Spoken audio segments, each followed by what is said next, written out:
Hey everybody, welcome to another episode of On the Paint Table. It's my weekly show where you see what I got done, what I'm working on, and what is coming up. So this week it's more robots for Gamma Wolves, and also me unpacking, organizing, getting ready to do some more stuff for Wild West Exodus. I got some guest models on the table here too. Mike from Epic Duck Studios printed and painted off some stuff for my book, and so I've got some great filters, filters, I think is how he goes, on Thingiverse. 3D designs here printed up and all painted by Mike that I want to show off as well. So let's see what got done and what is coming up. So first things first, here's what I painted this week. I finished off another heavy frame for my Ronin team of like free security agents. This is a lovely Immortal Kings mini done up with a brown base coat using a golden high flow burnt umber and then airbrushed with various reds. I edge everything with like a flesh tone just to make it kind of pop, and I get that nice crimson deep dark look. I also used some scale railroad graffiti decals on this guy just to make him look a little more punk rock. He's not part of our arcology anymore, right? This guy's left, basically disillusioned whatever arcology he was from, and decided that he's going to go off on his own and join a free station security team. So yeah, I figured I would do some stuff. And then I painted up Kermit. This is Bouncer over here. This is Kermit, my other free station team member from the Ronin. And this is a aquatic mech. I believe it's called a Kraken, or maybe Poseidon. There's two aquatic mech designs from Whisper. And I love the design for this frame. I'm gonna use him as a flight empowered frame, but he looks like this like ex-military sort of underwater like frame, and that's why I done up in the pale blues and oranges, just because I wanted that. And then I of course have the dirt kind of like streaking down to his feet with the light colors. So we've gotten stained from walking around the Sea of Destruction. And he's got a rapid fire energy weapon and some missiles there, and flight systems. So he'll be fun on the table, super maneuverable, and a great looking model. Tons of fun to paint up from Whisper. And then finally, after I found those decals, because I had a whole pile of them left over from my last day's scenery stuff.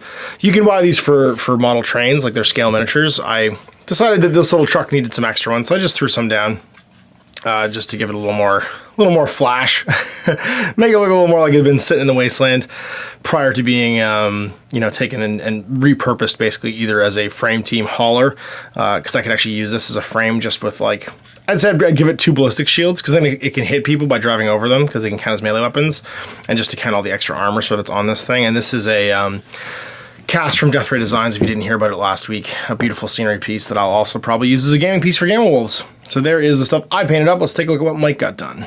And here is the Ghosts of Tiamat frame team that Mike's working on, and well, I'm just here, I've got it here to photograph and stuff, and we'll probably play some games with it too. Wonderful spider tank. He's got it all magnetized so that the head comes off, but you can see here the paint job. I'll pick this part up and get up close. He's done a dark blue base coat, and then worked it up with a P3 Eldritch overcoat, and then done some panel lining and stuff with Agrax Earthshade after you base coat everything. So it's got like a missile, missile system. It has dual rifles, or dual lasers, whatever he wants to call it as, and it's a heavy with a multi-limbed movement propulsion type, so he can basically always be a stable firing platform. It's a great one to have the rifle on, because even when it moves around, basically it still gets to fire and uses all of its special ISAT still skills.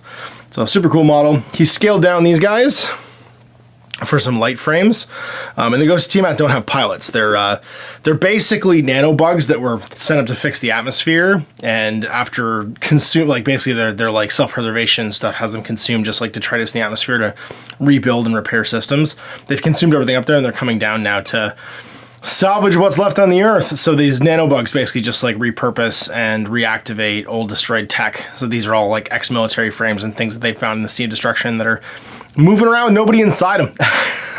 And so these great little like drones actually work really well, I think, as maybe these were, I don't know, end war like droid combat units or something like that, and the nanobugs have just gotten into them and made them move around again.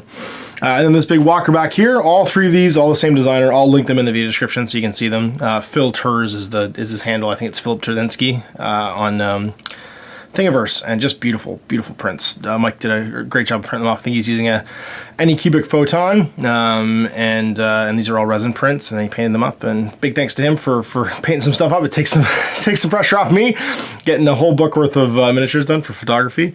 But yeah, they look great, and he did a great job on them. Here's me inventorying some Wild West Exodus stuff, getting on my Deadly 7 to build up. So I have like a huge amount of Outlaws that I can build and paint. And what's great is these can all add to my James gang. And then I've got some Lawman stuff. I've got the Battle at Red Oak Lawman starter that I'm going to paint up the characters from. And along with all my canine attack dogs and canine guns and the bikers and stuff, should have enough for a fairly decent size, like 1,000-point game. And I'll teach Owen how to play, and we'll get some more Wild West Exodus on the go, having built up both sides a little bit. I also have, what's this guy's name? Oh shoot, Jim Peterson. I need to paint up too. I really like this model. It's one of the resin sculpts from the previous edition, and so I'm pretty stoked to paint him too as another outlaw. So lots of stuff to work on. More canines, more gun dogs, more bikes, more everything.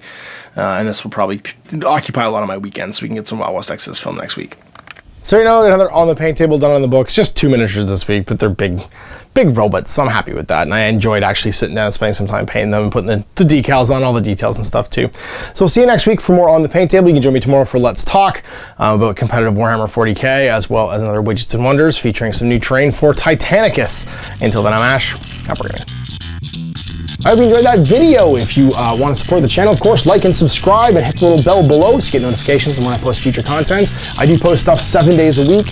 If you want to support the channel further, you can, of course, buy a t-shirt through Spreadshirts, buy a measuring gauge or objective markers from Death Ray Designs, or, of course, most importantly, there is Patreon. Patreon is what makes all this possible, keeps the lights on, pays for the studio costs, pays for the equipment, model costs, and everything else, and most importantly, puts food in my kids' bellies and a roof over their heads. Big thanks to everyone, past, future, who supported me. I do this stuff because of you guys, and of course, I will continue doing it as long as I can.